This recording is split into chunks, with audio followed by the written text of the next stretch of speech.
And okay, we are live for class number 43. It looks like we're broadcasting to YouTube, Facebook, and this week I tried adding in LinkedIn to see what would happen.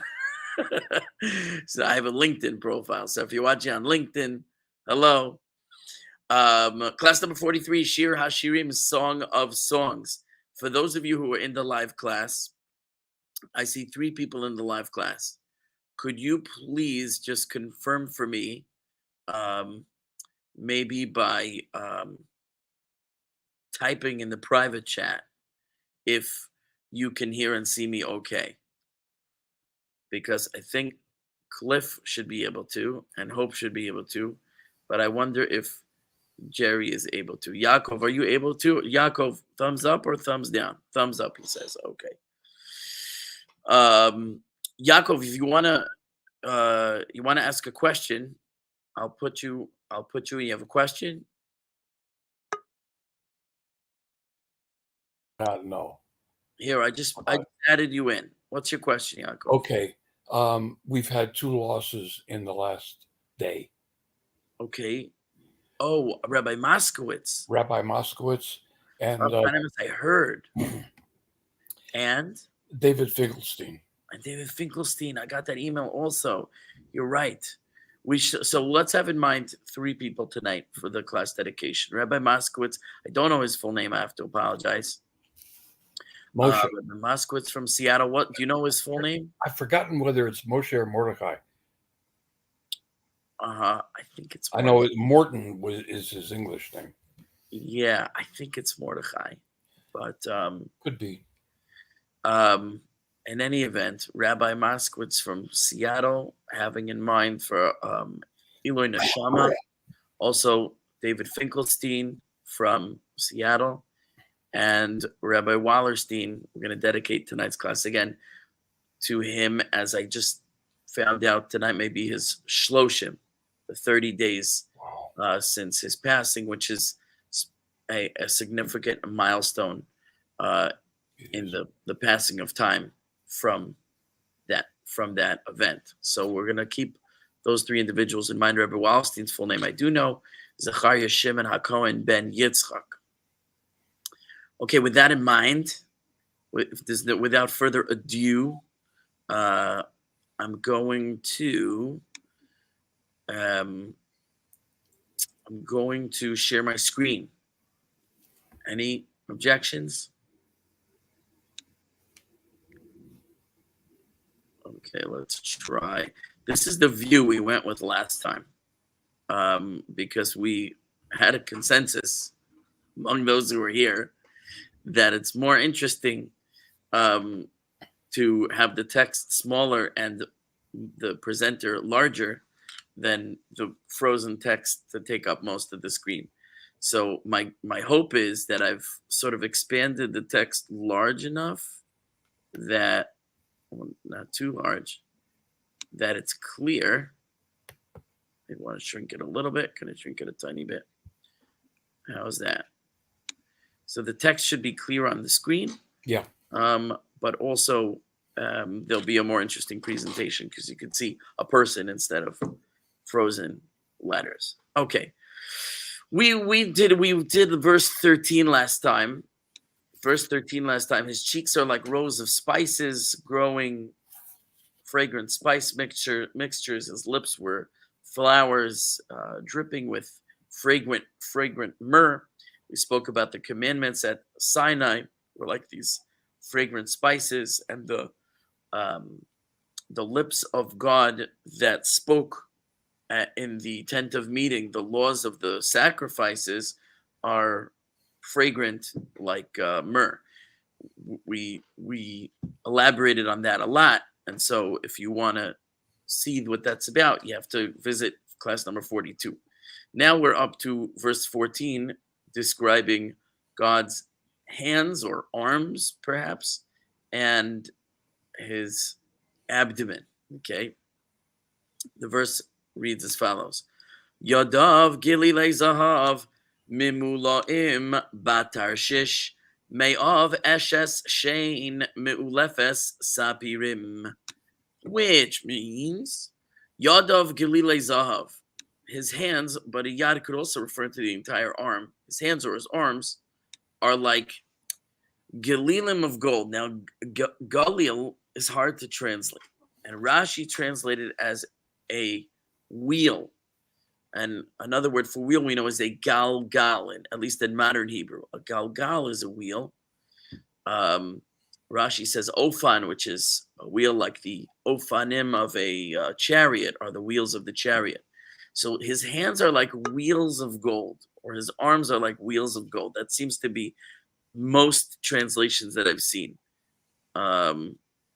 Okay. Shir, I've added you. I hope you can hear me and see me okay. And we'll just go with that for now. Memula and Batarshish. It's set with precious stones of the Tarshish variety. What exactly is Tarshish? I can't say with certainty. It's a type of precious stone. I saw it translated as beryl, but there are many kinds of beryl, so not settling on any one particular type of stone here. But memulaim, from the word malay in Hebrew, which means full, a setting for a stone is a milui, a filling. So when it's memulaim batarshish, it means it has these stones set into settings on these golden structures, whatever they are, that seems to be wheels. Now, I looked in an English translation, the JPS, Jewish Publication Society of 1917, which I happen to like that translation. It's also free online, so it's convenient for me. It said rods, and I had a feeling that Galilim would be translated as rods. And I think the idea of a rod is that it's a cylinder, and a cylinder has a roundness to it in a certain dimension.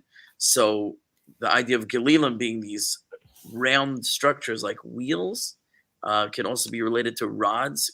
And it makes more sense that an arm is more like a rod, right? But it's not, again, not totally clear, not set in stone. But see what I did there? Okay. Fine. So the hands are like these round structures of gold set with Tarshish stones. Me'ov eshes shein. The me'ayim are like really kind of like the intestines, but it's a description of the outside. So we're going to go with the abdomen. The abdomen is eshes shein. Rashi says eshes means something thick. And shein, which literally means a tooth, is also the word for ivory, which is an elephant's tooth.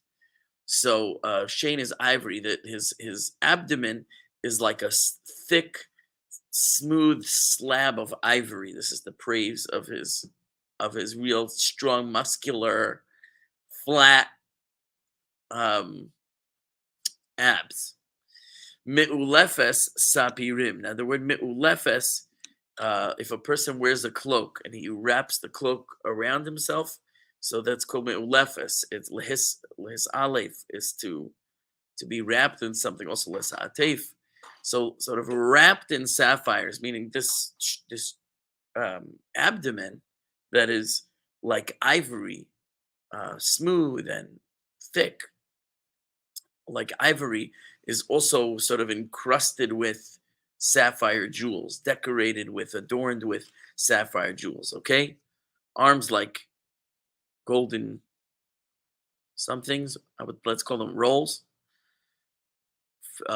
set in with Tarshish stones. Abdomen like a slab of ivory, decorated with sapphires. All right. Any questions before we jump into the commentary? Speak up at any time, or type it in. If I'm not hearing you, type it into the chat.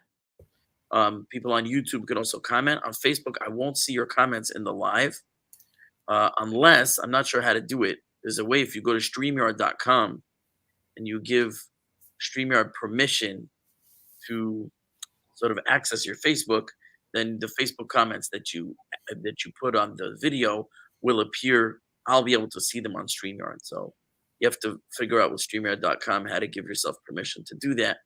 And I don't have more instruction than that. Okay, still here. Here we are. I do have one difference in translation. Yeah, go ahead. Let's hear. It's this is a 19th century translation. His hands are like wheels of gold beset with the chrysolite. Okay, I again. have no idea what chrysolite is. Yeah, exactly. Tarshish is some type of a stone. Maybe it's beryl, maybe it's chrysolite. It may not be so material for our purposes. But yeah, I'm glad that old translation also said wheels, because that's what I got from Rashi, and I didn't see another translation like that, and it seemed weird. But I'm happy to have that validation. Thank you. Okay, so we're here in verse 14. Yadav, his hands. What are his hands? Says Rashi. Haluchos, the hands are the tablets. Shenosan miyamino, which he gave from his right hand, so to speak. And we'll look at that a little more closely soon. So right away, two hands, 5 fingers on each. These are the 2 tablets, with each one carrying 5 commandments. So that's one way they're compared to hands. But Rashi gives a second way immediately, that it says that the Torah was given with God's right hand. And that's true. And again, right hand is not going to be literal, be figurative. And God's right hand is, of course, the attribute of mercy.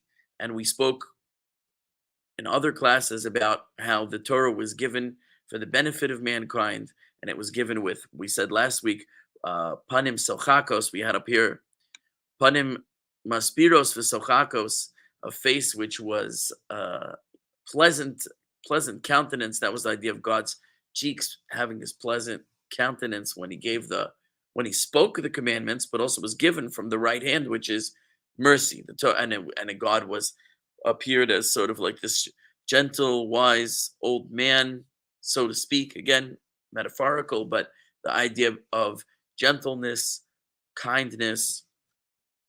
We spoke all about that before. So this consistent with that, Rashi says, because God is described in the Torah as giving with his right hand, and we'll see where that's described. So that fits in also to the tablets being described as hands. And as much as it was given with the right hand. Now we have to just go past, this was all material we covered last week in the footnotes. So we get back to the commentary here. And Rashi says a third reason, Uma'ase Yodov Hema, and the tablets were the work of God's hands. So here I put a footnote so we could look at some of the source material that'll show where Rashi is coming from with these comments. So if we go down to number 6, this is the Midrash Lekach Tov on Shir haShirim. On this verse, Yadav Glilei Zahav, his hands are wheels of gold. Zu Torah, this is the Torah. Now notice it doesn't say the tablets, it says the Torah. Rashi relates it to the tablets for reasons again, 2 hands, 5 fingers, 2 tablets. There's a parallel there, and some of the Midrashim speak this out explicitly, as we'll see. But even if we relate it to the Torah, and the question is, why would that be? So it says, Shenitna miyado shel Hashem. The Torah was given by Hashem's hand. Shenamar, as it says, Mimino eish das lamo, from his right hand, a fiery law to them. And that's in Deuteronomy 33, verse 2. So in the Torah itself, in Deuteronomy chapter 33, verse 2, the Torah is described as being given by God's right hand.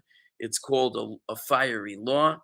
As we saw that the Torah was black fire on white fire. Now, mind you, yes, we are speaking about the tablets, but I think what Rashi's drawing as a parallel here is just like the fiery law, the black fire on white fire, the words of the Torah itself were given from God's right hand. We can extend that to the entire Torah, including the tablets portion, as also coming from God's right hand, and therefore it's appropriate to relate it to the hand in the metaphor. And here's the second verse for Omer, and it says, Kisuvim be'etzba Elokim. The tablets were written with the finger of God. And that is in Exodus chapter 31, verse 18. So another verse where the creation of the tablets is described as being with God's finger, which is part of the hand. And that relates to what Rashi said, that it was given with God's right hand.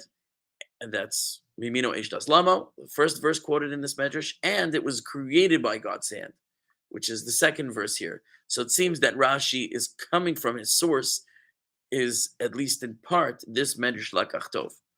There's also a medrash Tanchuma in Parshas Ekev, section 9 of that parsha in the medrash, where again it says Yadav Galilei Zahav, his hands are wheels of gold, Elu Haluchos. There it says explicitly in the Tanchuma that these are the tablets, like Rashi says. So you see that Rashi is also drawing from the Tanchuma. V'chama hoyu b'chol luach, and asks the medrash, and how many, again, the 10 commandments, we said last week are not really commandments, they're really 10 statements that include multiple commandments, more than 10, but how many statements were on each tablet? Now we take for granted that they're 5 and 5 because that's how they're depicted everywhere, and it also makes sense for symmetry, and we spoke about it before, but the Torah never tells us explicitly how the tablets were written. Was it 5 on one and 5 on the other? Was it 4 on one and 6 on the other? Was it 10 on one and 10 on the other?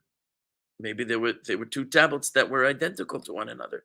The Torah is not explicit about this. It seems intuitive it was 5 and 5, but it isn't explicit, and therefore the Medrash asks how many of the quote-unquote commandments, statements, were on each tablet. Chamesh dibros aluach achas, 5 on each tablet. Okay.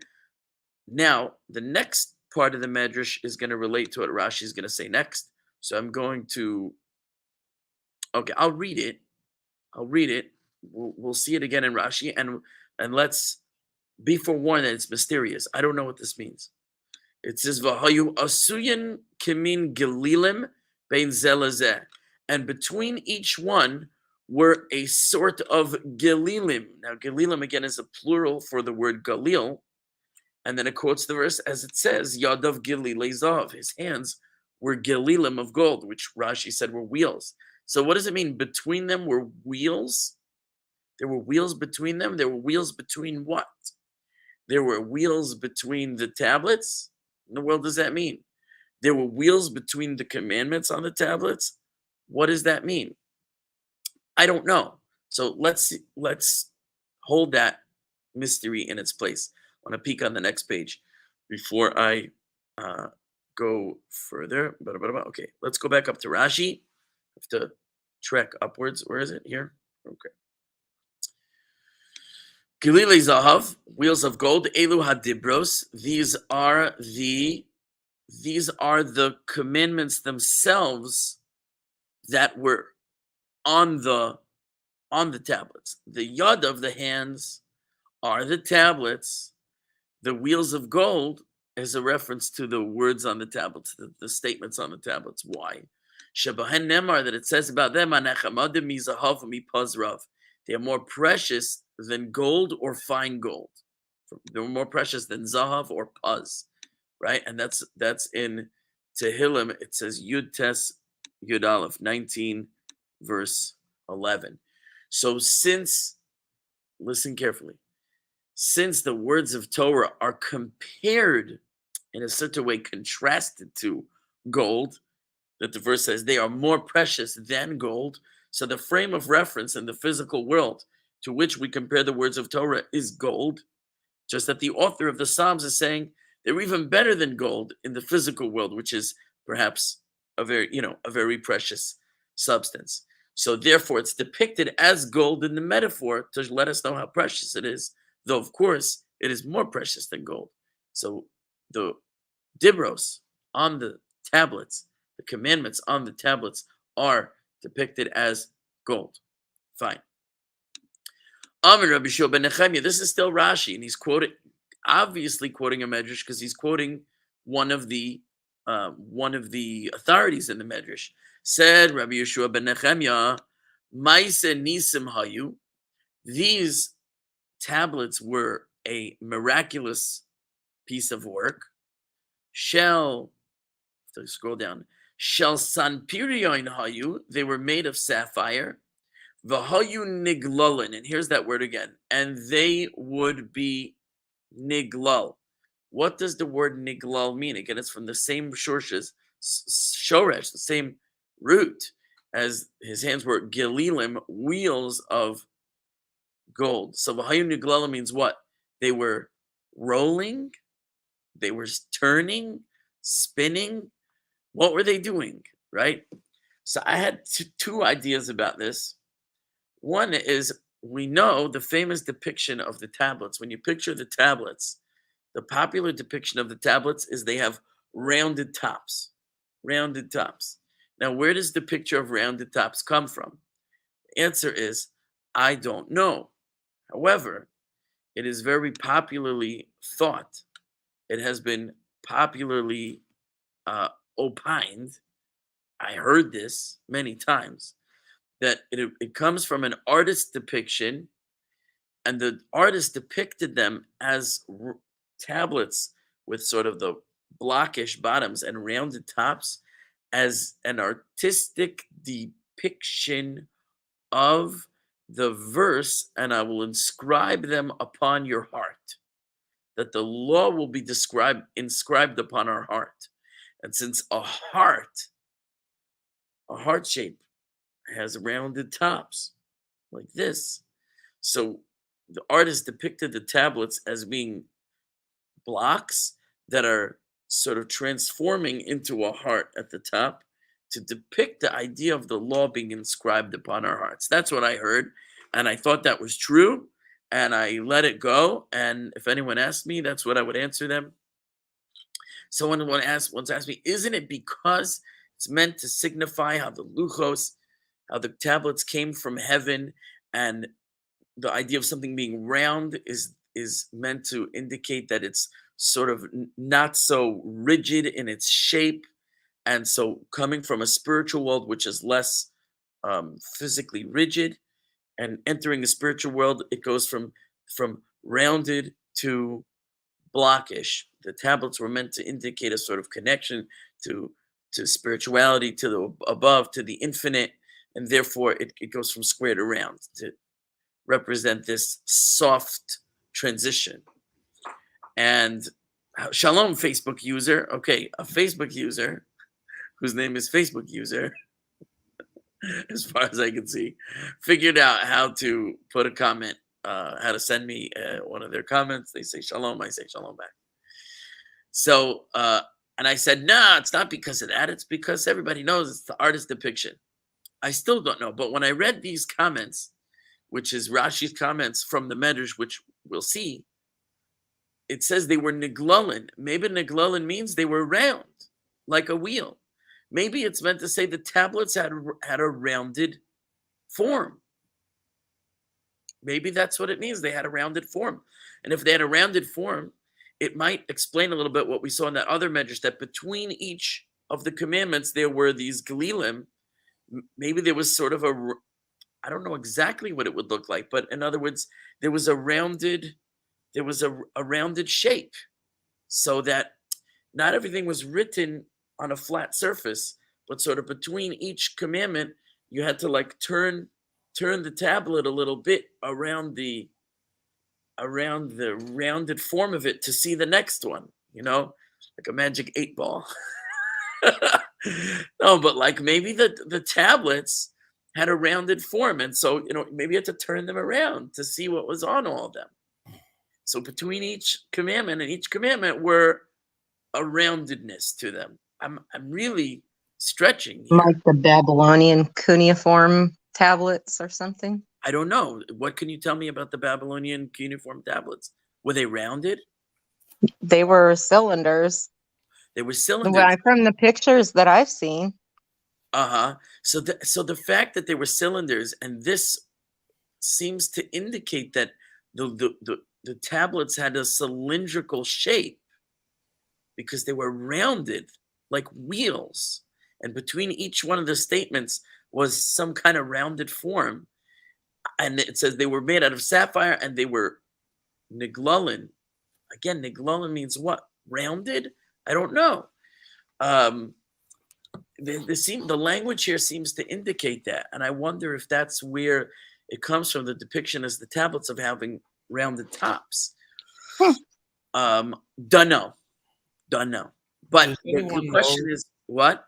Does anyone know when this sort of depiction was first made in art?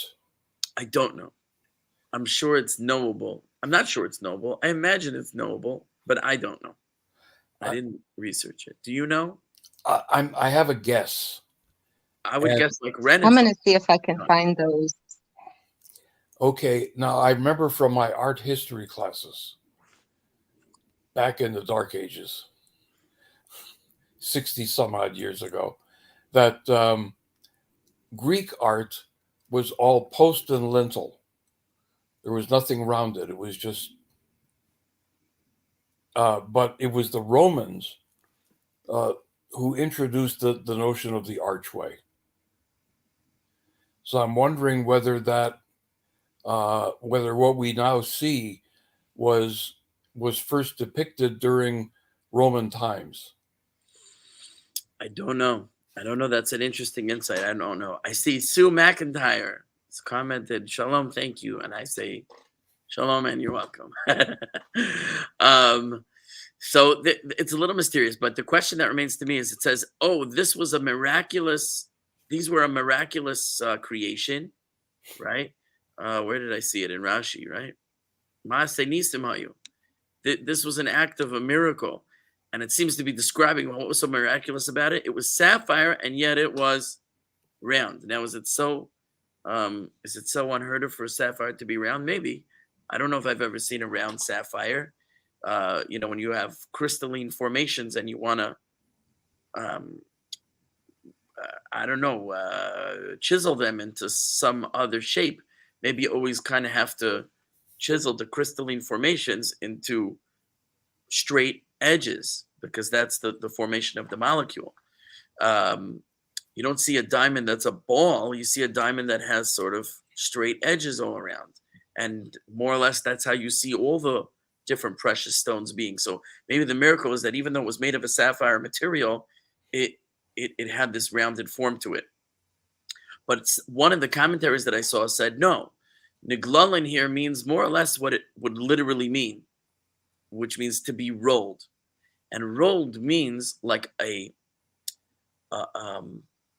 scroll is a megillah. The reason a small scroll is a megillah, from the same root, shoresh, as galgal, the wheel, is because you roll up a scroll.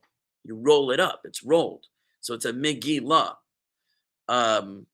So to be niglal means to be rolled up.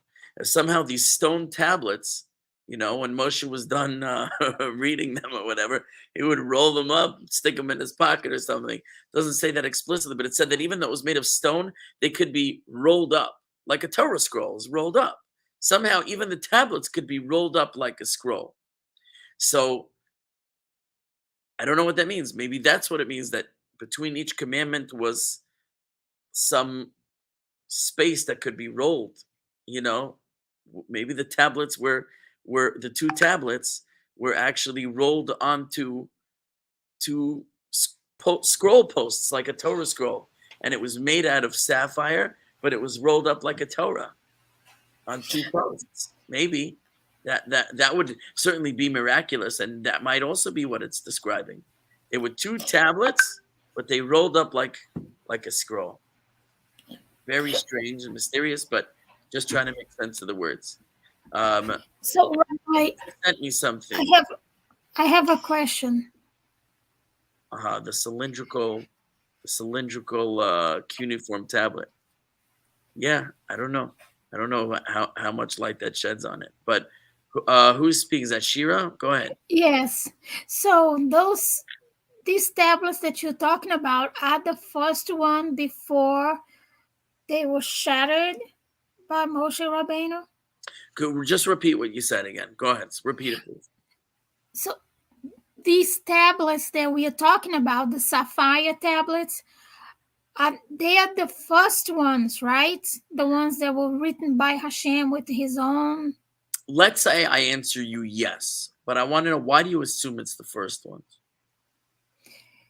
Because then after they broke, Moshe Rabbeinu broke them, then he had to go back up there to get another set. But they're not the same status, were they? You are correct, and if we have time, I'm going to address that. So hang tight. Okay. You're ahead of Thank me you. already. You're ahead of me. I like the way you think. So I don't want to get too bogged down by this. Rashi says here, okay, but I made a footnote. So, okay. My footnote, I asked the question, why altogether why is it significant that they were sapphire? Why is it significant that they were sapphire? So my thought on this was that the other place that we find sapphire mentioned, the Torah doesn't tell us that the tablets are made of sapphire, but it does tell us that we saw this in an earlier class, that the people had a vision of God, and the vision of God, they saw at God's feet, Ma'aseh Livnas HaSapir, a sapphire stone.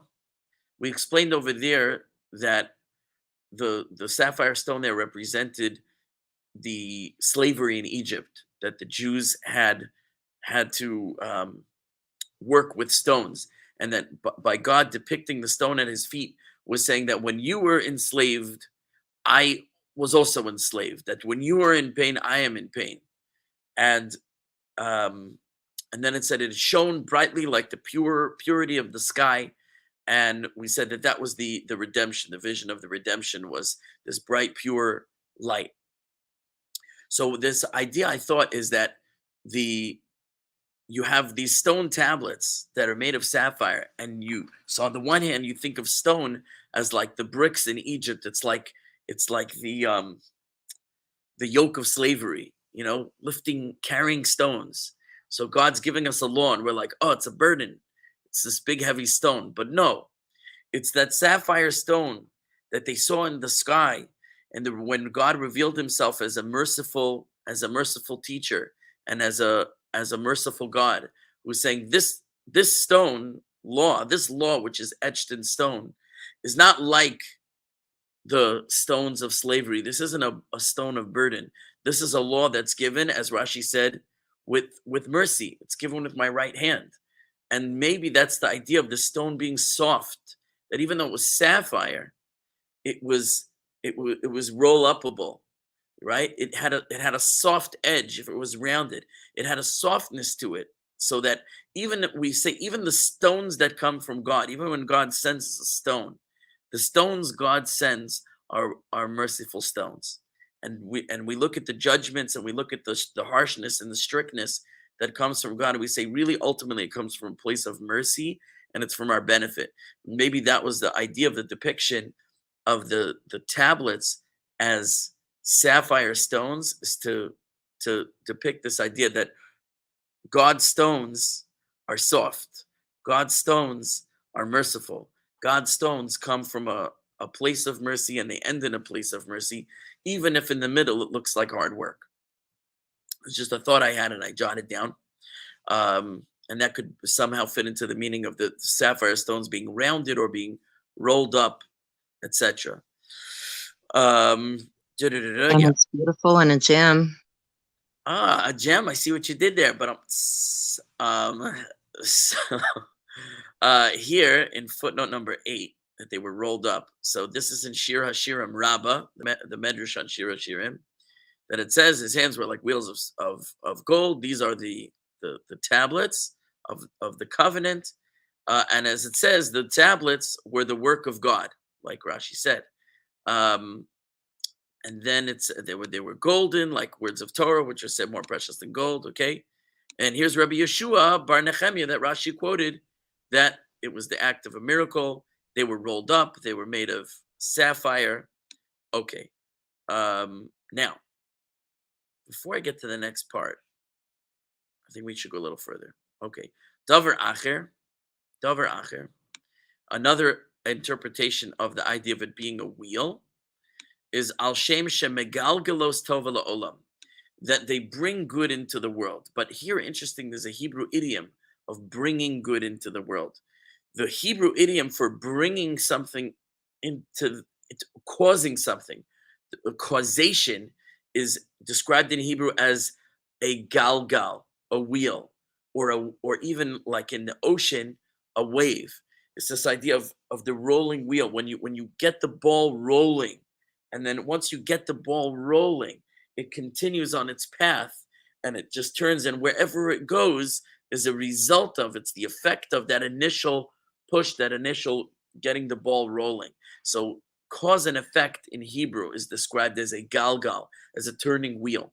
So Rashi says the Torah is described as a turning wheel, shemegalgelos tova la'olam, because it brings in its wake goodness into the world. If you get the Torah ball rolling, and you bring the Torah into the world through expression of study and practice, then the result of that will only be positive results in the world. So it's a galgal, it's a wheel that is a causative, it's a causative force, and in context, the causation of good. That's pretty simple. Okay, next part. I have this long medrash quoted here that I wasn't going to read all of it, but I didn't truncate it down. It's so beautiful that it deserves to be totally studied, but at another time. I want to look at it more in the context of the next statement. Then we see that this wheel of gold is memula in Tarshish. It's set with Tarshish stones, right? So what does that mean? Shekol al ba'aseres hadibros taryag mitzos. That God included into the 10 so-called commandments all 613 commandments. Now again, aseres hadibros in Hebrew doesn't translate as 10 commandments. It translates as 10 statements, which erroneously in English is called 10 commandments, and it's wrong. In the 10 statements, God included all 613 commandments. And this, we mentioned it last week also, that those 10 statements include literally 14 commandments you can count, but on a broader, through a broader prism, each one of those 10 is really a category that includes with it all areas of Torah law, and we can relate back all of the 613 mitzvos, the 613 commandments, into one of those 10 categories. So the 10 statements include within them the 613 mitzvos, and that's the golden wheels that have set in them the Tarshish stones. The Tarshish stones, says Rashi, are the Taryag mitzvos, the 613 commandments. The Hebrew numerical value of 613 is represented in the letters Taryag. Taf equals 400, Resh equals 200, that's 600, Yud equals 10, and then Gimel equals 3. So Taryag mitzvos means 613 mitzvos. Now, I wondered if Rashi was intentionally relating this to the word Tarshish, that you see in the word Tarshish, which is the type of stone, 3 of these 4 letters. That is the Taf, the Resh, and the Yud, which is 610. And it's missing the Gimel, and instead it has these 2 shins. So it's like, is Rashi mean to say in some way that the word Tarshish is a hint, is an allusion to Taryag? Or is he just saying, no, it's a precious stone, and there were lots of precious stones, and one of those precious stones, the 613 mitzvos, and, he just coincidentally happened to spell out the number of the mitzvos as Taryag, which is similar to the spelling of Tarshish. And if it is meant that Tarshish is an allusion to Taryag, how so? Because it's not quite equal. So I'll give you one explanation that's in the commentaries. One explanation that's in the commentaries is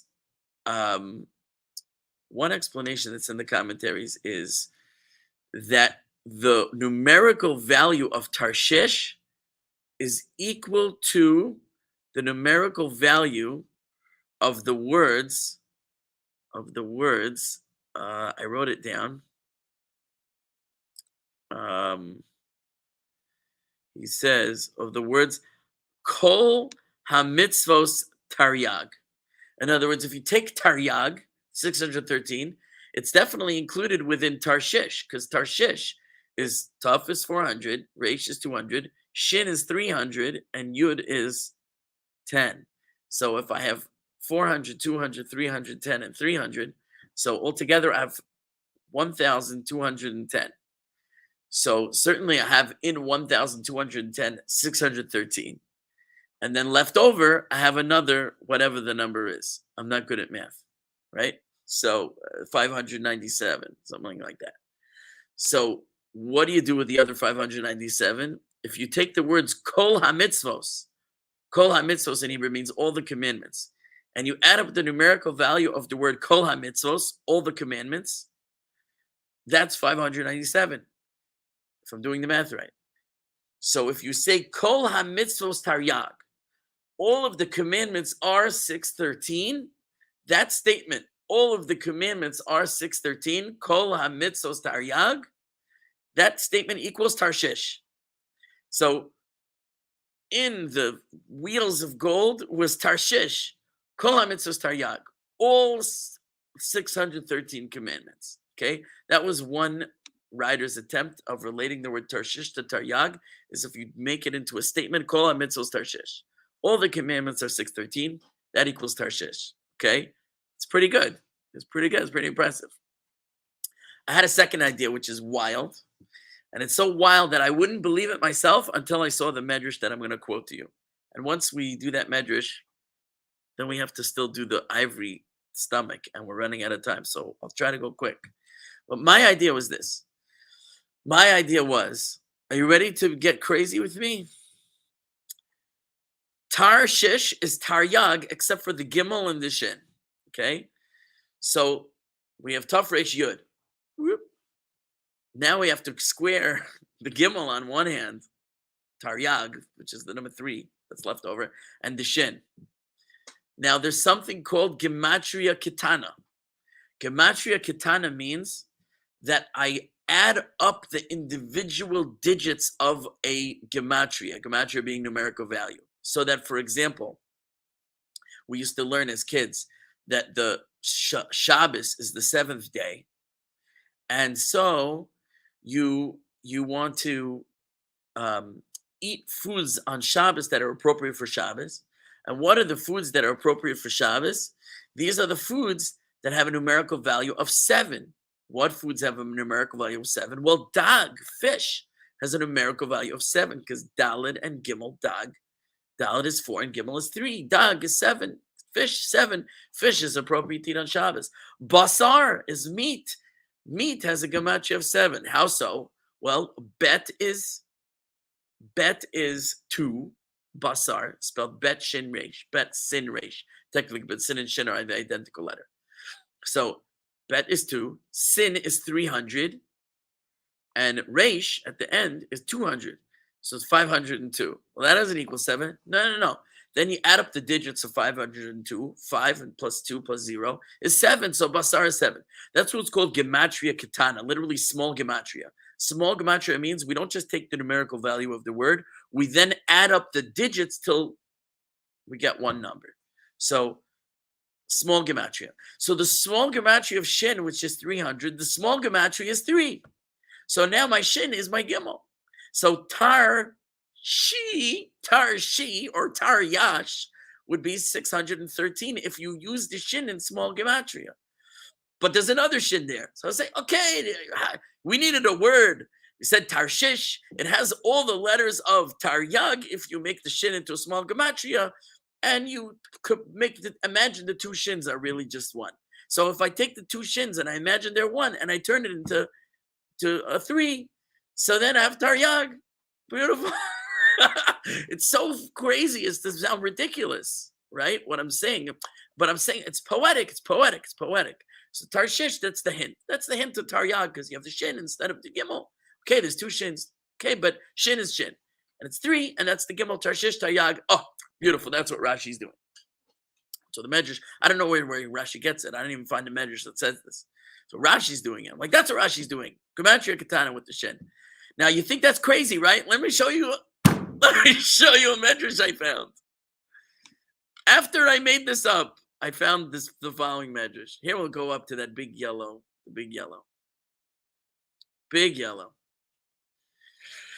So here, this medrash is talking about the section in Numbers, which is not this week's parsha, but next week's parsha, where it talks about the gifts that the princes of each tribe brought to the inauguration of the Mishkan, of the tabernacle. And every single one, they brought the same gift, and they brought these vessels of silver and vessels of gold and flour and oil and spices and animals, and everyone brought the same offering. And it's repeated many, many times. Now, in analyzing the symbolism of the offering, why did they offer these things and what do they represent spiritually? The Medrash tells us about each one. And if we had the time to go through all the gifts, I would love to do, but we don't. So I'm going to focus on the one that relates most closely to our verse. And it says they brought kaf achas. Everyone brought a spoon. Kaf achas. They brought a spoon of gold. And it was filled with spices. Kaf achas zahav melei ketoris, right? A golden spoon filled with spice. So what's kaf achas represent on a deeper level? Says the Medrash, keneged haluchos. The kaf corresponds to the tablets. Shenichtavu miyad HaKadosh Baruch Hu, that were written by God's hand.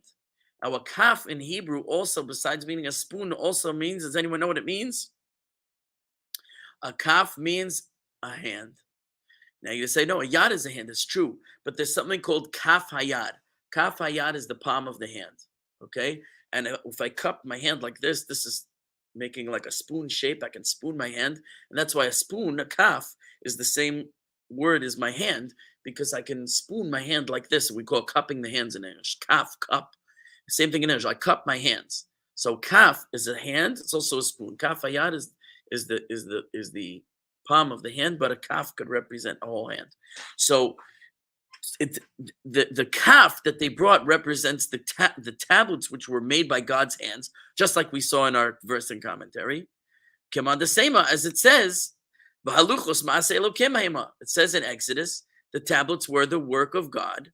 Va'michtav michtav Elokim, and the writing was the writing of God, which really relates more to the other verse we saw with the finger of God, but it was made, so to speak, by God's hand, so to speak.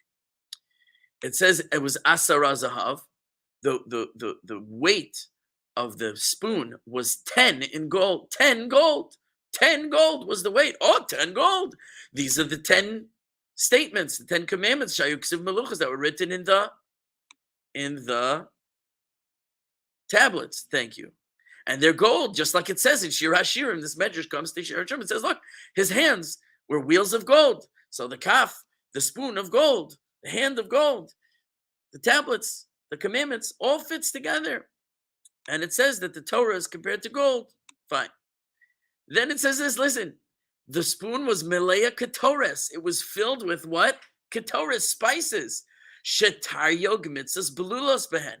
Because the Taryag mitzvahs, the 613 commandments, are belulos, are mixed in to the tablets, meaning the 10 commandments on the tablets include, just like we saw in our verse and commentary, the 10 commandments include all 613 mitzvos, and spices are a mixture. So he says that mixed into the golden spoon, that's 10, the hand, the 10, the gold, the tablets, the commandments, is ketores, which are the 613 commandments. How is ketores, which means the incense, spices, how is ketores 613 commandments? Well, take a look. First of all, here he says something different first.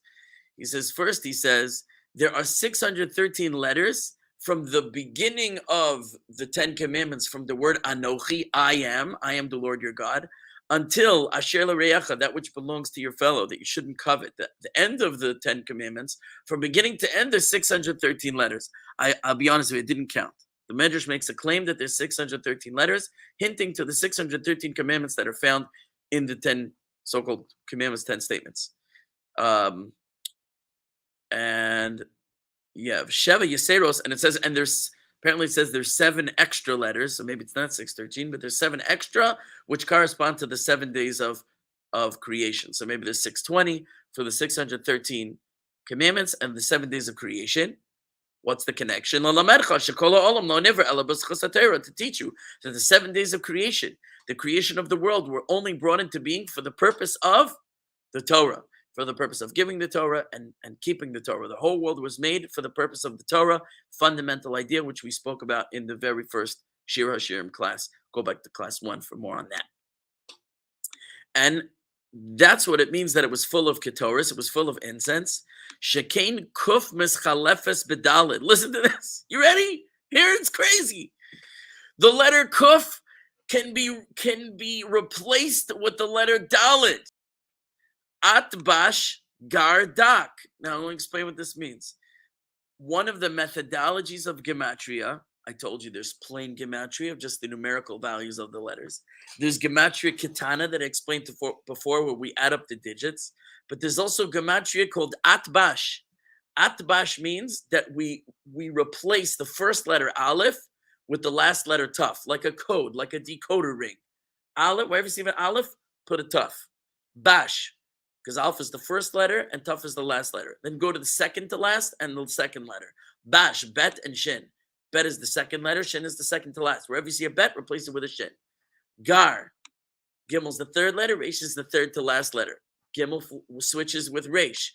Dak, Dalet is the fourth letter, Kuf is the fourth to last letter. So these switch, that using Gematria, you can flip out letters using this key code, okay, called Atbash. Here it says Atbash Gardak, because Dalet and Kuf switch. So it comes out then, if you switch the Kuf of Ketores with a Dalet, then the word Ketores adds up to 613, because I'll take out the Kuf and I'll replace it with a Dalet, which is 4. And then I have the Tes, which is 9, that's 13. Then I have the Resh, which is 200, and the Tuf, which is 400, 613. So Ketores equals 613 if you take one letter and you switch it with Atbash. So that, isn't that incredible? Because I was looking at the word Tarshish, and I said, let's take one letter and let's switch it using Gematria Katana to a 3. You're right there. I'm still stuck with the problem is that there's 2 shins and not 1 shin. But I think, again, I'll just stretch it a little further and say poetically, Rashi's seeing there the poetic symbolism of Tarshish, the stone called Tarshish. The spelling of it very closely resembles Taryag if you turn one of the shins into the Gematria Katana, and, the second shin is maybe poetic license. But that was a lot of work, right? Now, I want to keep reading because this is very relevant. Davar Acher, here's another explanation. It's filled with incense, means that it says, between each one of the dibros, shebein kol dibor v'dibor, between each one of the 10 statements that were written in the tablets, was what? Parshioseha v'diktukeha shel Torah hayuksuvim. The parshios and the details, the dikdukim, the details of the Torah were written. Oh, so you listening, Shira? She said these were the first tablets. The original tablets, as I would if I had time, but I don't show you in another medrash. Well, here it's explicit. I don't need more. But in the first, there's another medrash that says it wasn't like this in the second tablets. So by inference, you can see that it was like this on the first tablets. All the sections of the Torah that related to that particular one of the 10 commandments statements, declarations, right? We said because all 613 ultimately relate back to those 10 umbrella categories. So between each one was written out all the sections of the Torah and all the details, including the halachas, meaning Parshiyosel was the written portions of the Torah, and the dikdukim, the details means what we know, the oral law, the halachos, the individual laws that were known orally, were actually written onto the original tablets in their place. So the commandments had between them all the commandments. That's why it's Melea Ketoris. It's filled with this kaf achas, this one kaf, which was the golden representation and the golden spoon, which represents the tablets that were made by hand and contained the words of Torah compared to gold, and it weighed 10 gold because of 10 commandments. Was filled with Ketoris, which we said is 613, because it actually was written on there. It actually was written on there. And this goes like he who said, his name is Hanani ben Achi Rabbi Yeshua, Hanani, the son of the brother Rabbi Yeshua, who said that in Shir haShirim, when it says his hands were wheels of gold, these are the two tablets that are written on them.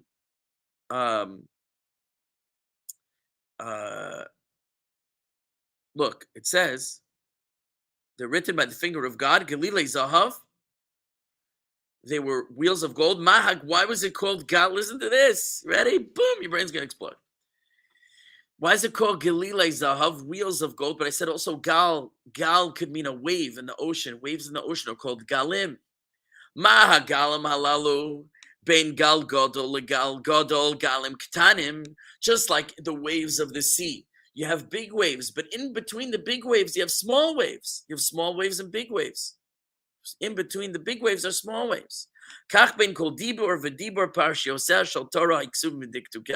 So too between every one of the big waves, the diburim, the statements of the 10 so-called commandments, in between, those were the big waves, but in the between them were small waves, were all the parshios and the individual laws and commandments that related to them. And now that helps us understand when we go back and we saw that it said between each dibur and dibur, between every one of the commandments were these glilim. And we said, what does it mean that between the commandments were wheels? What does it mean wheels were between? No, it's galim, it's waves. That in between each big wave was small waves. That included on the tablets was all of the Torah, all of the details, all of the halachos. Okay, we're over time, so I feel like we do have to pause, even though we still have half of the verse left. Half of the verse left. So I'm going to do something. I'm just going to read it in Rashi, and then we'll leave it for next week to go into more detail. Okay. May of Eshes Shein. His abdomen is like this ivory slab, right? What is this, says Rashi? Zet Torah's Kohanim.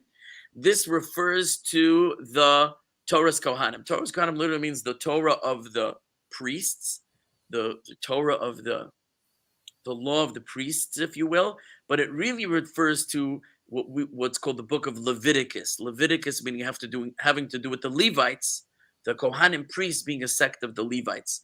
So in Hebrew, Leviticus is called Torah's Kohanim. Yes, it's also called Sefer Vayikra, the book of Vayikra, because it begins with the word Vayikra, but that's sort of a colloquial name. But the technical name is Torah's Kohanim, the law of the priests, because primarily the laws in the book of Leviticus primarily have to do with the tabernacle and the service in the tabernacle, like we spoke about last week, the sacrifices, etc. So the book is called Torah's Kohanim.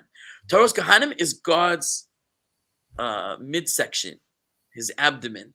Why? Hanitan be'emtza chamisha chumashim. Because it was given in the middle of the 5 books of Moses. You have Genesis, Exodus on one side.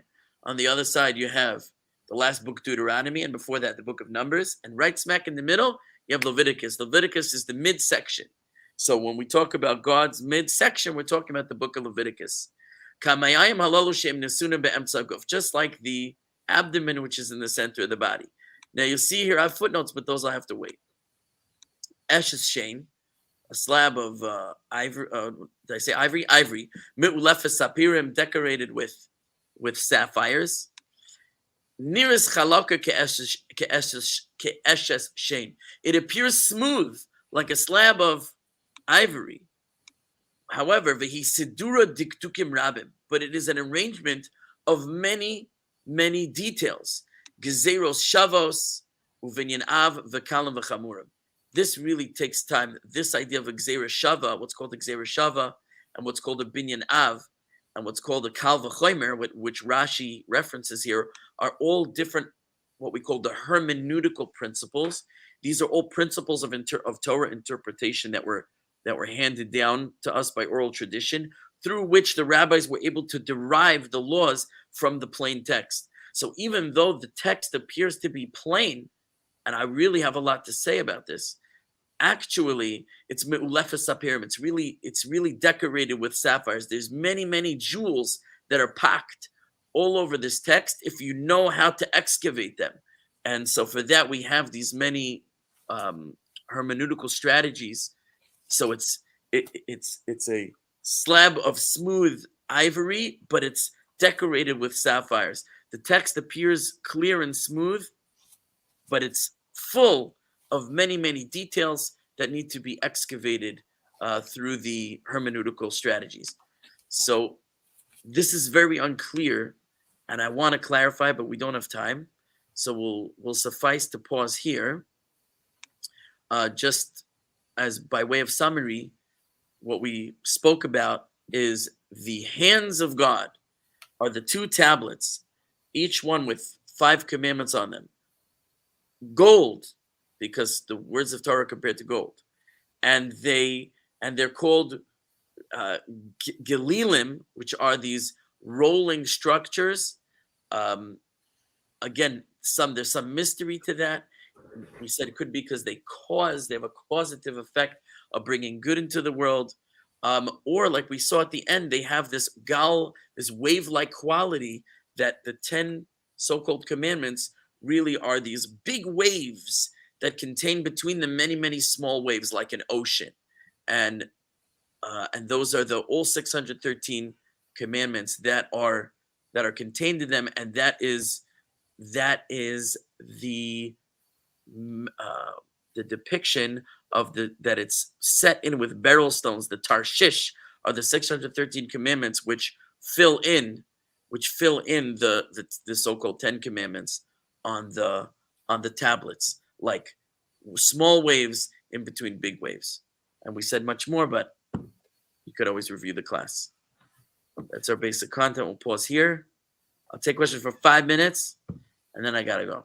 Thanks so much, Rabbi. Take care. Have a great night. Thanks. Thank you. I removed myself from the stream. Thank you. Yeah, you're welcome. Any questions? Well, just one question. I don't know if it pertains to the study tonight, but we hear the word Gilgulim, like they have Shar, Gilgulim. So Yeah. this Gilgulim is the same thing as this word that you're talking about, the rolling?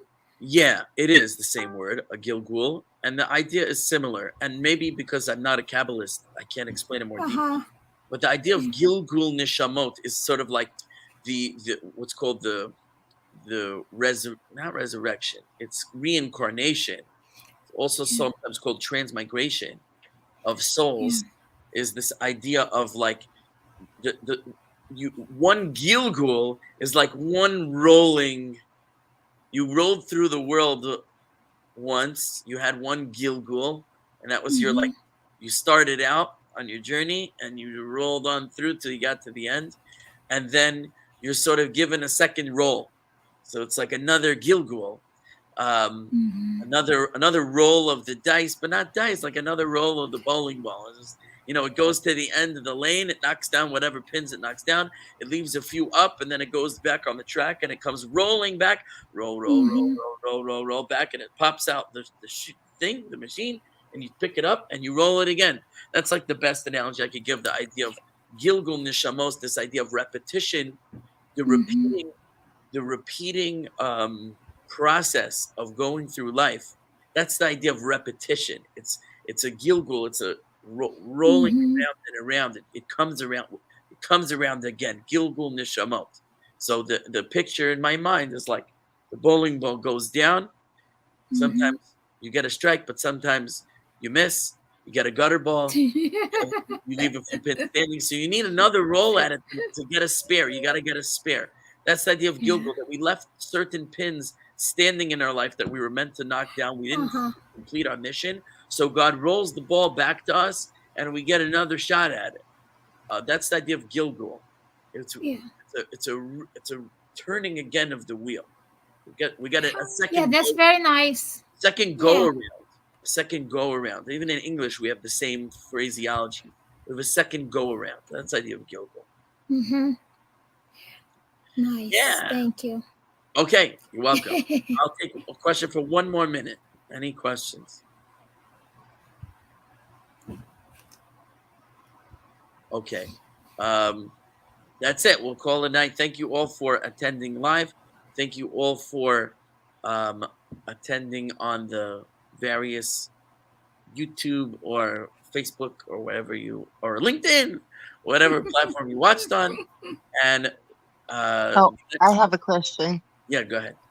Does everybody know that you're on Tanakh Talk for your weekly I parsha? didn't announce it. I didn't announce. I told Cliff in the beginning, but that was before we went live. I'm going to announce here. I'm plugging myself that on Wednesday, 5 p.m. Central Time, I will be giving a live class on the channel called Tanakh Talk, T-E-N-A-K, second word, talk, T-A-L-K, Tanakh Talk. And after the class, the video will remain on the channel Tanakh Talk. My first class was last week, Parshas Bechukosai. Last week, Parshas Bechukosai. I did Wednesday, so that video is up. I don't know how many views it has. Last time I peeked at it, it was close to 1,000. So that's pretty cool. And yeah, I'll be back this week. So anyone who wants to see a Parsha class can either tune in live 5 p.m. Central Time to Tanakh Talk, or watch it on the replay. Is that on YouTube? On YouTube, the channel's called Tanakh Talk, T-E-N-A-K, Talk, T-A-L-K. I suggest if you want to, go to the channel And now. which night is it? What'd you say? Which Is it night? Wednesday night? Wednesday, 5 Which night is it again? Well, are you able to hear me? Okay. It's Wednesday. Wednesday, 5 p.m. Wednesday, 5 p.m. Central Time. Central Time. So if you're on the East Coast, it's 6 p.m. If you're on the West Coast, it's 3 p.m. And if you're somewhere in between, it's 4 p.m. Yeah. I see you there on the last week's. Yeah. On this so, week, yeah, 4 days ago. So I'm Yeah. gonna watch that yeah, that's so a I can good, catch up. class. We had a good time. Yeah. Sorry, Rabbi. Sometimes I missed the class, and I was out of town this Sunday with my boss, so I worked all day until 11 p.m. No So problem. there was no way I could. Yeah. No problem. I always tell people if I wasn't giving the class, I'd probably also miss it. That's me. So I don't hold it against anybody if they missed my class. Hopefully I should show up. That's That's a good sign. Enough effort. Yeah.